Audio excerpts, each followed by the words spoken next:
राष्ट्रीय जाट महासंघ किस तरह से काम कर रहा है, तो एक पैथी है पूरे उत्तरी भारत के लिए और विशेष तौर पे जाट समुदाय के लिए कि पहला सवाल यही आता कि ये लोग कौन हैं, कहाँ से आए, किस तरह से है, कुछ अवधारणाएँ हैं। तो मैं ये कहूँगा कि ये शुद्ध 100% आर्य समुदाय है और जो प्राचीन काल से चला आ रहा है, जिसका धर्म जो है वैदिक धर्म को मानने वाले लोग हैं और समय समय पे अलग अलग मतांतर हुए और समाज बढ़ता चला गया। और एक मैं अवधारणा की बात करूंगा कि कुछ वामपंथी लेखक हैं, कुछ दक्षिण भारत के लेखक हैं, वो कहते हैं आर्य लोग जो है बाहर से आए। हम ये कहते हैं कि आर्य जो है यहाँ का मूल निवासी है। सप्त महाद्वीपों में कोई भी देश ऐसा नहीं जहाँ जाट सत्तासीन न रहे हो, उनका राज्य न रहा हो। जाट कौम विश्व विजेता कौम है। 27 जुलाई 1983 के हिंदुस्तान टाइम्स में छपी थी। ये प्रमाण है, मतलब विभिन्न देशों के अंदर आज भी। रही बात आर्मीनिया देश है, आर्मीनिया के अंदर 10 पीढ़ी बैंजवाड़ों ने राज किया। वो डेट वो राजाओं के नाम भी विद्यमान है। कई लोग कहते हैं अकबी आर्य बार है, वो अज्ञानी अनाड़ी नासमझन को इसके बारे में। एक मोटी ही बात है, थोड़ा पढ़ा लिखा भी मान जाएगा कि जहाँ आर्य रहे होंगे उसी क्षेत्र का नाम आर्यवर्त पड़ा होगा। वर्तमान सृष्टि में तांडव नृत्य यानी मौत का नंगा नाच या तो शिव ने किया था और या जाट बटालियन 6 ने 1919 में फ्रांस के अंदर किया था। मुद्दा क्या है कि इतिहास से छेड़छाड़ की जा रही है और महापुरुषों को भी, देखिए महापुरुष जो है पूरे संपूर्ण राष्ट्र का होता है, लेकिन कुछ ऐसा माहौल चल पड़ा कि महापुरुषों को ही लेके एक विवाद की स्थिति पैदा हो गई है। और इसके लिए हम लोगों ने आज ये निर्णय किया कि राष्ट्रीय जाट महासंघ के हमारे समस्त अधिकारी जो पूरे भारतवर्ष में काम कर रहे हैं और हमारे साथ आज कुछ इतिहासकार, लेखक, पुरातनविद हमारे साथ हैं, एडवोकेट हैं हाई कोर्ट के, तो स्थिति स्पष्ट हो कि किस तरह से क्या है, लोगों को मालूम नहीं है। कुछ अवधारणाएं ऐसी बन रही हैं कि लोग असमंजस की स्थिति में हैं और उनको थोड़ा सा हम ये सोचते हैं कि गलत गाइड किया जा रहा है और अपने इतिहास का सबको मालूम होना चाहिए। इसलिए हम यहाँ आज एकत्रित हुए हैं और एक संदेश देने का प्रयास कर रहे हैं। राष्ट्रीय जाट महासंघ किस तरह से काम कर रहा है, तो एक पैथी है पूरे उत्तरी भारत के लिए और विशेष तौर पे जाट समुदाय के लिए कि पहला सवाल यही आता कि ये लोग कौन हैं, कहाँ से आए, किस तरह से है, कुछ अवधारणाएँ हैं। तो मैं ये कहूँगा कि ये शुद्ध 100% आर्य समुदाय है और जो प्राचीन काल से चला आ रहा है, जिसका धर्म जो है वैदिक धर्म को मानने वाले लोग हैं और समय समय पे अलग अलग मतांतर हुए और समाज बढ़ता चला गया। और एक मैं अवधारणा की बात करूंगा कि कुछ वामपंथी लेखक हैं, कुछ दक्षिण भारत के लेखक हैं, वो कहते हैं आर्य लोग जो है बाहर से आए। हम ये कहते हैं कि आर्य जो है यहाँ का मूल निवासी है। आर्यों ने तो आपका सबसे पहले तो शाकाहार का पालन किया, अनाज बोना सिखाया, पहिए का आविष्कार किया, रथ जो है आज वो सिंधु घाटी की सभ्यता में और जो राखी गढ़ी में और इधर जो है उत्तर प्रदेश में मुजफ्फरनगर बागपत ज़िले में जो निकले हैं खुदाई में, तो ये जो है प्रमाण करते हैं कि भाई आर्य जो सभ्यता है सबसे प्राचीन है और इन्होंने आविष्कार किए हैं और समाज की इससे प्रगति हुई है। और आपकी जानकारी में है, सबको मालूम भाई 3 नस्ल हुई हैं, मंगोलियन, आर्यन और निग्रो।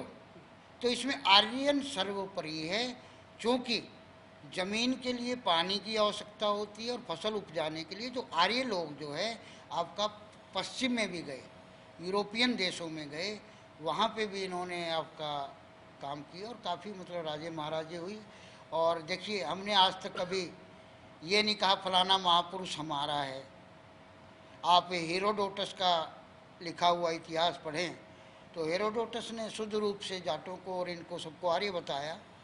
और जब एक आर्य की बात आज चल रही है तो ये जो महापुरुष हुए हैं आप महापुरुष स्टार्टिंग कीजिए। सबसे पहले जो सिकंदर आया, सिकंदर का अगर किसी ने विरोध किया तो जाट महापुरुष पौरुष ने किया। उसके बाद कनिष्क हुए हमारे, राजा हर्षवर्धन हुए हमारे। किसी भी काल खंड में आप जैसे जाते हैं तो आर्य जाति का, जाट जाति का ही वर्चस्व और दिखाई देता है। डॉक्टर जाकिर हुसैन जो आपके राष्ट्रपति हुए हमारे, उन्होंने ये कहा था कि भारत का इतिहास ही जाटों का इतिहास है। इसके अंदर तो पहला मुद्दा है भी ये जैसे एक बात आम कहावत में है कि भी किसी कौम और किसी राष्ट्र को यदि मिटाना है तो उसके इतिहास को मिटा दे, वो कौम और वो राष्ट्र अपने आप ही मिट जाएंगे। मैं यहाँ पर एक इतिहासकार होने के नाते भी वो छठे जल प्लावन के बाद वर्तमान 7वीं सृष्टि की जो उत्पत्ति हुई वो त्रिविष्टप तिब्बत, जिसको विश्व की छत कहते हैं, वहाँ पर हुई, क्यों सारा जल प्लावन जल भर गया था। और उसमें माँ के गर्भ से जन्मे शिव अग्निस्वात पुत्र वर्तमान सृष्टि के पहले व्यक्ति हैं, जिस प्रवचन को महर्षि दयानंद ने भी नागपुर के अंदर अपने जो प्रवचन 8वें में विशेष इस बात पर बल दिया था कि वो पहले व्यक्ति वर्तमान सृष्टि है। और उस जमाने के ऋषि मुनियों ने जो शिव स्रोत लिखा, जिसमें शिव महाराज के गुण धर्म के आधार पर उनके नामों की व्याख्या की, वो 1008 नाम है। 1008 नामों में से 489 जो नाम है वो उनका जट बलि है, और उस जट का ही वर्तमान के अंदर आभरण शब्द जाट है। जाट पूरे विश्व के अंदर कोई देश ऐसा नहीं जहाँ जाट आबाद नहीं। किसी भी धर्म में वर्तमान में कोई धर्म ऐसा नहीं जिसमें जाट नहीं। पूरे विश्व के 7 महाद्वीपों में कोई भी देश ऐसा नहीं जहाँ जाट सत्तासीन न रहे हो, उनका राज्य न रहा हो। जाट कौम विश्व विजेता कौम है। जैसे नाम आया विश्व इतिहास के पिता में हेरोडोटस उर्फ हरिदत्त तुषार, ये बातें प्रमाणित और लिखित हैं। उन्होंने कहा जब जब भी जाट कौम विश्व के अंदर इकट्ठी हुई है, ये विश्व विजेता हुई है। और उसी के देश यूनान के अंदर 529 ईस्वी पूर्व महारानी तोमरिस दैया जाटनी, जिसकी का संघर्ष उस जमाने के महान योद्धा साइरस से हुआ, साइरस का सिर काटा। और 187 ईस्वी पूर्व से लेकर 175 ईस्वी पूर्व तक चाइना के दक्षिण पश्चिमी जो प्रांत था, जिसमें महारानी कोठू बैनवाल ने इस राज्य किया, और उसके जो योद्धा था उस जमाने का माओदून, उसको मौत के घाट उतारा। अगर आपने इतिहास से ये प्रमाण देने हैं तो सामने आओ, प्रमाण दो, प्रमाण दो। वो झूठ बोलते हैं, इसमें वो झूठे हैं। तो साहब जी, इसके अंदर ये हमारे जाट कौम की मैंने यही बताई है कि भाई हम कहाँ तक है, क्या है। आज वर्तमान में भी प्रथम विश्व युद्ध के अंदर जब अंग्रेज़ों की तरफ से भारतीय सेना लड़ने गई थी, वहाँ हरिवर्ष, जिसको आज यूरोप कहते हैं, वहाँ पर एक शहीदी स्मारक आज भी बना हुआ है जो जाट बटालियन 6 का है, और वो आज भी पेरिस के अंदर विद्यमान है। और इसी फ्रांस का नाम, प्राचीन नाम है गाल देश। गाल देश, गाल, जहाँ पर गाल जट्टों का साम्राज्य रहा। वो वहाँ से एक पत्रकार आए थे, उनके साथ मेरी बातचीत हुई थी शामली में, जब उत्तर प्रदेश में हिंदू मुस्लिम लड़ आया था, तो उस आदमी ने ये करी थी, yes you are right, there is.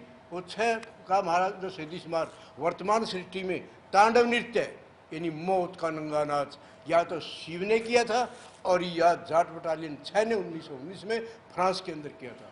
मतलब ये कौम है, एक ऐसी कौम है, कहीं जाओ आप, मैं 108-9 नाम ऐसे विश्व के अंदर भी ढूंढ चुका हूँ, खोज चुका हूँ, जिनके अंदर ये सिद्ध होता है पूरे विश्व में कोई देश ऐसा नहीं है। मैंने किताब लिखी जाट योद्धाओं का इतिहास, 3रा संस्करण, जो 1200-1300 पेज की है, 2.5-3 किलो वजन है। अगर वो किताब सारे सिद्ध कोई नए करें ना, कोई मेरे प्रमाण जो मैंने बोला है पूरे विश्व के, जिसमें देव संहिता से बात आती है। देव संहिता के अंदर एक जगह है, माँ पार्वती पूछती है, देव जगत पिता, ये जट किस बला का नाम, किस आफत का नाम, कौन है ये? तो शिव कहते हैं कि ये जग जननी जो जट है, महाबली, प्रचंड पराक्रमी, अत्यधिक वीर्यवान, देवतुल्य, और वर्तमान सृष्टि का पहला शासक है जट। और वर्तमान सृष्टि में जो 5 नगर शुरू में वाद हुए थे, उनमें कनखड़, थानेश्वरम जो आज का कुरुक्षेत्र है, रोहतांग वर्तमान का रोहतक, मेरठ और अजमेर, ये 5 नगर। और उनके 2 लड़के थे, बड़ा कार्तिकेय था, छोटा गणेश था। कार्तिकेय वर्तमान सृष्टि का सबसे पहले राजा बना, जिसकी राजधानी योद्धगण रोहतांग रोहतक थी। और उसकी युद्धगण था, और जिसके डर से आकर युद्धगण से सिकंदर की सेना ने ब्यास नदी को पार करने से मना कर दिया था, वो पोरस्फोर से बुरी तरह पिटकर छिचकर गया था। उसकी पटरानी को भी ये कौम के बच्चे चार उठाए लाए थे। चंद्रमोर, दशरथ खोकर, रुद्रा बैनीवाला, क्षेमक नयन, ये उसकी पटरानी को भी ताया को उठा कर ले आए थे जेलम से। तो जब वो वापस दई तो निकालने लगा, बोले सिकंदर तुम तो मेरे शरीर के भूखे हो, सभ्यता संस्कृति भारतीयों की है, मैं यहाँ इनके पास पोरस फोर गोतरी थे, वो इनके घर रही ऐसे रही जैसे बेटी बाप के घर रहती। हमारी सभ्यता संस्कृति की दोस्त इतनी ऊंची और महान थी कि विश्व आदु धारण देता, विश्व गुरु थे। मेरा जो बचा हुआ जीवन है मेरे राष्ट्र, मातृभूमि और मेरी कौम समाज के लिए समर्पित है। जो हरियाणा है वर्तमान सृष्टि में ऋग्वेद वर्तमान सृष्टि की सबसे प्राचीनतम और सत्यापित कृति है, जिसको पूरा विषय मान चुका है, और उसके अंदर इसका वर्णन आया, इसलिए इसका असली नाम है ऋग्वैदिक हरियाणा, जिसकी सीमाएं उत्तर में हिमालय, दक्षिण में चंबल, पूर्व में त्रिवेणी, पश्चिम के अंदर सतलुज ब्यास, और जो पाकिस्तान का भावलपुर का क्षेत्र है उसका जो ये आवार क्षेत्र वो इस ऋग्वैदिक हरियाणा का भाग था। यानी बात रही इस वर्तमान की जो मोदी सरकार ले रही है, दोस्त हम तो इसका पुरजोर अड्डी से चोटी लाके विरोध करते हैं, क्योंकि इन बातों से हम नपुंसक, आवारा और कुछ बन जाएंगे। हमारा इसमें हमारी कौम का न हमारे राष्ट्र का भला होने वाला, आखिर में कौम के अहित और राष्ट्र के अहित में जाएगी। हमसे जुड़े रहने के लिए हमारे YouTube चैनल को सब्सक्राइब करें और नई वीडियो की नोटिफिकेशन के लिए बेल आइकॉन को दबाएं। अगर आप ये वीडियो Facebook पर देख रहे हैं तो लाइक जरूर करें और ज्यादा से ज्यादा शेयर करें। धन्यवाद।